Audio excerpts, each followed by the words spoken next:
É possível um indivíduo possuir mais de uma nacionalidade? A resposta é sim. Isso ocorre quando dois estados soberanos adotam critérios diferentes de nacionalidade. Hoje, esses critérios podem ser divididos basicamente em ius sanguinis e ius solis. O Brasil, por exemplo, adota a regra do ius solis, ou seja, nasceu no Brasil, será considerado brasileiro. É um critério da territorialidade.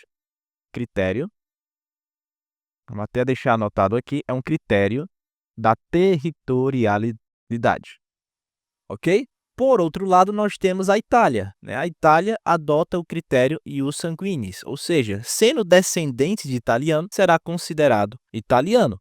Portanto, o indivíduo que nasce no Brasil e é filho de italianos terá dupla nacionalidade? Sim, né?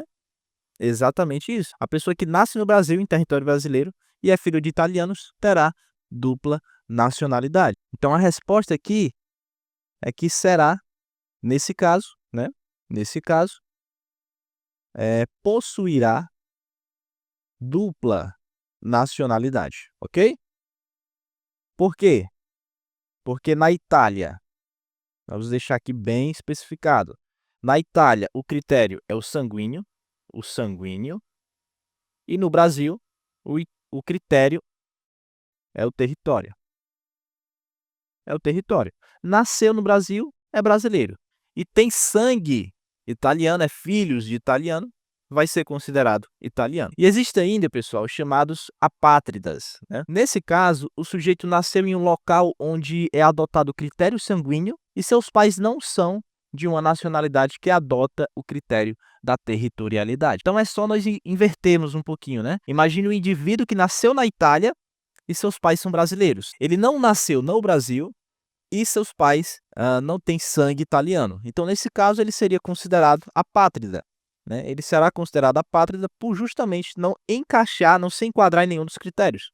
Porém, existem determinados meios jurídicos para deixar essa situação de não possuir nacionalidade. É o que vamos ver aí no decorrer desse vídeo. Então, assista até o final para não perder nenhum detalhe, tá beleza? Então, vamos lá. Quanto às espécies de nacionalidade, né? Basicamente, nós temos duas espécies, que é a originária, primária também chamada, e a adquirida, né, que é a secundária. A nacionalidade primária é involuntária, vamos até involuntária, deixar aqui registrado, e decorre de um fato natural, ok? Enquanto que a secundária é adquirida de maneira voluntária. Basicamente, é essa a distinção, voluntária, como ocorre aqui na naturalização, não é isso? Então, nós temos essa originária e também a adquirida, a primária ou a secundária. E como mencionei, quando o sujeito não se enquadra em nenhum dos critérios de nacionalidade, é considerado apátrida. Ocorre que a própria Declaração Universal dos Direitos Humanos, lá no artigo 15, garante a toda pessoa o direito de possuir uma nacionalidade, né, vedando a privação ou impedimento de mudá-la. Então, é importante até deixar da Declaração Universal dos Direitos Humanos, no artigo 15, tá? Caso você queira dar uma olhada depois, tá bom? Então, entendido essa parte introdutória, vamos agora compreender a diferença entre brasileiro nato e brasileiro naturalizado, ok? O artigo 12 da Constituição Federal, lá no inciso 1º, apresenta 3 requisitos para que o sujeito seja considerado brasileiro nato, né? O primeiro deles é utilizar o critério ius soli, ou critério da territorialidade, ou seja, aqueles nascidos em território brasileiro, mesmo que de pais estrangeiros, desde que esses pais não estejam a serviço do seu país, ok? Será considerado brasileiro nato. O segundo caso é o critério ius sanguinis, ou seja, será considerado brasileiro nato e utilizado o critério sanguíneo cumulado com o serviço pelo país, ou seja, nasce em território estrangeiro, né, o pai ou mãe brasileira, desde que eles, os pais, estejam a serviço do Brasil. Então, digamos que trata-se de uma diplomata que teve o seu filho em outro país, só que ela está a serviço ali do Brasil. Então, por esse motivo sanguíneo, o filho será considerado brasileiro nato, ok? E por último, mas não menos importante, nós temos a linha C do artigo 12, lá do inciso 1º da Constituição, né? A primeira parte desse dispositivo traz acerca do critério sanguíneo acumulado com o registro. Ou seja, quando o nascimento não ocorre no Brasil e o pai ou a mãe brasileira não tiver a serviço do país, então o simples registro em repartição brasileira resolve o problema, sendo o sujeito, portanto, brasileiro nato. Então, repetindo aqui, ó, o nascimento em território brasileiro, o pai e a mãe, ou a mãe, na verdade, é brasileira, mas não está a serviço do país. Então, já não se aplica aqui o critério sanguíneo. Mas se houver o registro em repartição brasileira naquele país estrangeiro, vai ser considerado brasileiro nato. Ok? A segunda parte desse dispositivo pode ser resumido basicamente em um critério sanguíneo acumulado com a opção do sujeito, né? Então, eu até coloquei aqui o questionamento, né? Critério sanguíneo acumulado com a opção do sujeito. Nesse caso aqui, ocorre quando o filho de pai brasileiro ou mãe brasileira, que não está a serviço do país, vem a residir no Brasil e decidir a qualquer momento, depois de atingir a maioridade, pela nacionalidade brasileira. Então aqui é literalmente uma opção do sujeito, tá? Após, vamos botar até aqui, após atingir a maioridade, tá ok? Então é uma opção aí do sujeito. Lembrando, quando o filho é de brasileiro ou brasileira que não está a serviço do país e que venha residir no Brasil e decidir a qualquer momento, depois da maioridade, pela nacionalidade brasileira, tá ok? E quanto aos brasileiros naturalizados, né? É importante deixar bem claro aqui que não existe um direito subjetivo à naturalização, mesmo que todas as condições sejam devidamente cumpridas. Isso ocorre porque a concessão da naturalização é um ato de soberania nacional, de natureza discricionária, né, atribuída ali ao chefe do poder executivo e podendo se manifestar de duas maneiras, basicamente, que é a nacionalidade tácita e a nacionalidade expressa. No caso da nacionalidade tácita, ocorre independentemente da manifestação expressa do indivíduo que busca a naturalização. Então, independe de manifestação. Vamos só dar uma ajeitada aqui. Independe de manifestação. Já a nacionalidade expressa depende de manifestação do interessado em adquirir essa nova nacionalidade. No Brasil, somente esse critério é aplicado, né? Então, esse aqui é o adotado no Brasil, tá ok? E a Constituição afirma ainda que a naturalização pode ocorrer de forma ordinária ou extraordinária, né?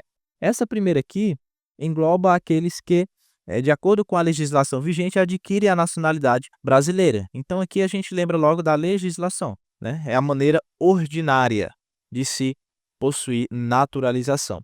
No caso daqueles que possuem origem de país de língua portuguesa, né, isso aqui é um exemplo bem clássico, são exigidos apenas 1 ano contínuo de residência e idoneidade moral no Brasil. Então, isso aqui é algo previsto na própria legislação. É uma forma ordinária de conseguir a naturalização.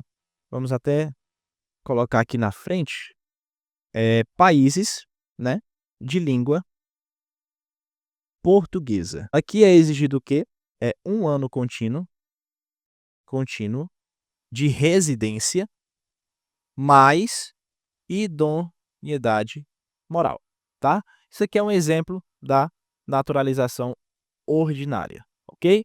Nesses casos, estamos aí tratando de um processo de naturalização comum, né, no qual o indivíduo preenche os requisitos estabelecidos em lei, né, que compreende basicamente daqui os requisitos abaixo que eu listei: capacidade civil, visto permanente, saber ler e escrever em português e exercer uma ocupação profissional, tá? Já a naturalização pela via extraordinária ocorre quando os estrangeiros de qualquer origem que tenha residido na República Federativa do Brasil de forma contínua por mais de 15 anos, então aqui o critério de residência já aumenta, sem histórico de condenação criminal,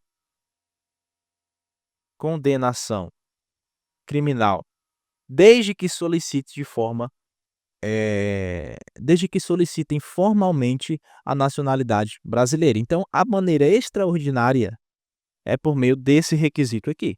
desses, na verdade, né, contínua é residência contínua por mais de 15 anos, sem histórico de condenação criminal, tá beleza? E aqui os países de língua portuguesa que eu já mencionei aqui em cima, né, acabei duplicando aqui a informação, né. E vamos agora, pessoal, entender a naturalização especial e provisória, tá? Existem casos em que a naturalização especial pode ser concedida ao estrangeiro caso este estrangeiro se encontre em uma das situações expostas no artigo 68 da Lei 13.445 de 2017, né. Quais são essas situações? Ser cônjuge ou companheiro de um membro do Serviço Exterior Brasileiro em atividade ou de alguém a serviço do Estado brasileiro no exterior por um período superior a 5 anos. Então, isso aqui é um exemplo de naturalização especial. O outro exemplo é ter trabalhado em missão diplomática ou em repartição consular do Brasil de forma ininterrupta por mais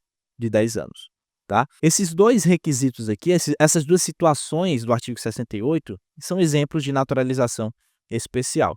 Porém, para que a naturalização especial seja concedida, é necessário preencher também os requisitos do artigo 68 da Lei de Imigração. Quais são esses requisitos? Ter capacidade civil, conforme as leis brasileiras, ser capaz de se comunicar em língua portuguesa, considerando as condições do requerente, não possuir condenação penal ou, caso tenha sido condenado, seja reabilitado de acordo com os dispositivos legais em vigor. Então não basta preencher somente essas duas situações para ter uma naturalização especial, tem que também preencher os requisitos legais, tá beleza? Já a naturalização provisória é uma opção que pode ser concedida a criança ou adolescente migrantes, né, que tenham estabelecido residência no território brasileiro antes de completar 10 anos de idade. Tá? Então, é uma naturalização provisória, né? E para solicitar, é necessário que um representante legal do naturalizando, né, daquela criança ou adolescente, faça o requerimento. E é importante que essa naturalização provisória possa ser transformada em definitiva se dentro de 2 anos, né, após atingir a maioridade, o indivíduo expressa de forma explícita, né, seu desejo de se tornar permanente aí como naturalizado, conforme o artigo 70 da Lei de Imigração. E quanto aos portugueses, né, a gente vai fazer agora um paralelo aqui com os portugueses e a nacionalidade para o direito constitucional. É um tema bem importante porque a Constituição Federal estabelece que os cidadãos portugueses que possuam residência permanente no Brasil, desde que haja reciprocidade para os brasileiros residentes em Portugal, têm garantidos os mesmos direitos conferidos aos cidadãos brasileiros, salvo no caso de brasileiro nato. Então é um tratamento diferenciado para os cidadãos portugueses, tá beleza? E existe tratamento diferente entre brasileiro nato e brasileiro naturalizado? E bom, pessoal, a Constituição, né, de forma bem clara, traz uma diferenciação entre brasileiros natos e brasileiros naturalizados, né? No entanto, é importante observar que a própria Constituição proíbe, né, que a lei estabeleça distinções entre esses dois grupos, né, reservando essa prerrogativa exclusivamente para a Constituição, né? E a primeira diferença é relativa aos cargos privativos de brasileiros natos. É o famoso até mnemônico, né, mp3.com. Só pode exercer esses cargos brasileiros natos, né? Presidente e vice-presidente da República, presidente da Câmara dos Deputados, presidente do Senado Federal, ministros do Supremo Tribunal Federal, carreira diplomática, oficiais das Forças Armadas, ministro de Estado da Defesa. Tá bom? É o mnemônico mp3.com. Essa é a primeira diferenciação. Somente esses cargos podem ser ocupados por brasileiros natos, tá? E é também exigido que seja brasileiro nato para integrar o Conselho da República, né, que é um órgão superior do presidente da República, tendo 6 vagas destinadas a cidadãos brasileiros natos, né? E além disso, a Constituição também estabelece a proibição da extradição de brasileiros natos. É uma diferenciação também. Enquanto que os brasileiros naturalizados, eles podem ser extraditados se cometerem um crime comum antes da naturalização ou se tiverem envolvidos em tráfico ilegal de drogas, conforme o artigo 5º, vou até deixar aqui registrado, o artigo 5º, inciso 51 da Constituição Federal de 88, tá? E essas restrições visam garantir um controle de informação, né, de acordo com o artigo 222. E em relação ao direito de propriedade, né, a Constituição estabelece que os brasileiros naturalizados que obtiverem a naturalização há menos de 10 anos há menos de 10 anos, não podem, tá? Não podem ser proprietários de empresas jornalísticas e de radiodifusão sonora e de sons e imagens. Além disso, eles não podem ser sócios com mais de 30% do capital total votante, não podem participar da gestão dessas empresas, né? Beleza? Essas restrições, né, quanto ao direito de propriedade, visa garantir um controle de informação, né, conforme o artigo 222 da Constituição, né? Então visa aí um controle